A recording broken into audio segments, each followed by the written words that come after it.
L'extension Better Search Replace va vous permettre de remplacer du texte ou n'importe quelle information directement dans la base de données. Ça va être très pratique si vous avez un changement que vous voulez faire sur plusieurs pages de votre site. Par exemple, un numéro de téléphone qui a changé ou une adresse mail qui a été modifiée. Vous allez pouvoir prendre l'ancienne adresse email, la rentrer dans cette extension et ça va automatiquement la remplacer par la nouvelle partout sur votre site. Donc ça peut vraiment vous faire gagner beaucoup de temps dans certains cas, mais c'est une extension à utiliser avec précaution.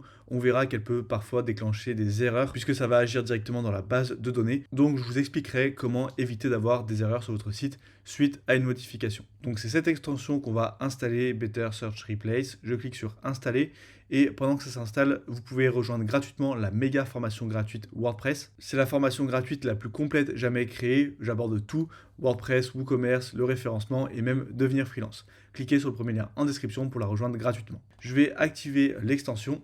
Et une fois que c'est fait, si je descends un petit peu, que je vais dans Outils, maintenant on a un nouvel onglet Better Search Replace, donc je vais cliquer dessus. Et c'est là qu'on va pouvoir faire notre remplacement. Donc on va pouvoir rechercher du texte et le remplacer par un autre texte. Et vous voyez qu'ici, on a toutes les tables de notre base de données. Par défaut, soit ça va le faire sur toutes les tables, soit vous pouvez en sélectionner une en particulier. Moi, je vous conseille dans la plupart des cas de venir sélectionner la table post, puisque dans la plupart des cas, c'est là qu'on va vouloir faire des modifications, c'est-à-dire sur les pages ou les articles de blog de notre site. On ne va pas vouloir forcément modifier d'autres tables. Là, ça sera pour des notions plus avancées. Si vous voulez juste remplacer du texte qui apparaît sur votre site, ça sera dans la table post. Donc il faut descendre un petit peu et venir chercher la table post, ou alors faire commande F ou CTRL F sur Windows et rechercher post. Et vous voyez qu'on en a plusieurs ici, donc là c'est pas les bonnes. Voilà, c'est celle-ci qui s'appelle tout simplement post, qui contient vos pages, vos articles de blog, même des médias. Donc on va sélectionner cette table et imaginons, donc là je vais sur mon site, que voilà, je devienne fou et ma chaîne, je veux la dédier à Webflow plutôt que WordPress.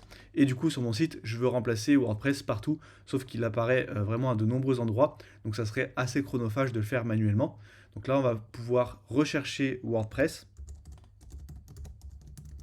et le remplacer par Webflow. Ensuite, je descends un petit peu.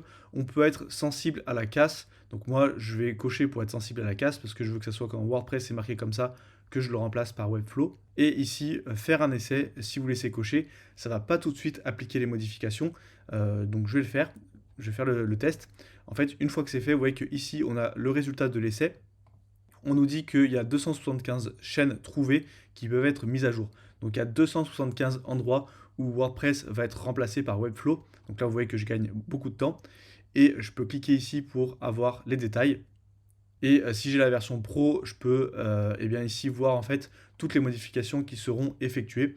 Ça permet d'éviter d'avoir une erreur puisque avant de valider la modification, eh bien on va vérifier que tout est bon. Mais nous, on n'a pas la version pro. Donc ce que je vous invite à faire quand vous faites des remplacements comme ça, c'est de créer une sauvegarde juste avant. Comme ça, au cas où il y a un problème, vous pourrez venir restaurer la base de données. Si vous ne savez pas comment créer une sauvegarde, je vous affiche une vidéo juste au-dessus où je vous explique comment faire. Et du coup, maintenant, je vais enlever le mode test. Donc on va décocher faire un essai. Je vais faire lancer la recherche.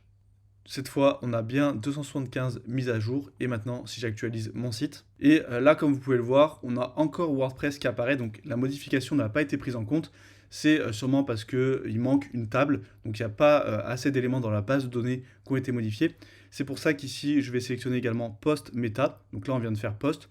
On va faire post meta. Je vais la sélectionner. Et ici, je vais décocher l'essai et je vais faire lancer la recherche. Une fois que c'est fait, maintenant, si je retourne sur ma page d'accueil, que j'actualise, cette fois, c'est bon, on a bien Webflow, vous voyez, qui a été remplacé de partout. Donc là, voilà, je suis devenu un expert de Webflow en quelques clics. Mais comme je vous le disais, ça peut être dangereux de passer par ce genre de plugin puisque ça va modifier directement votre base de données.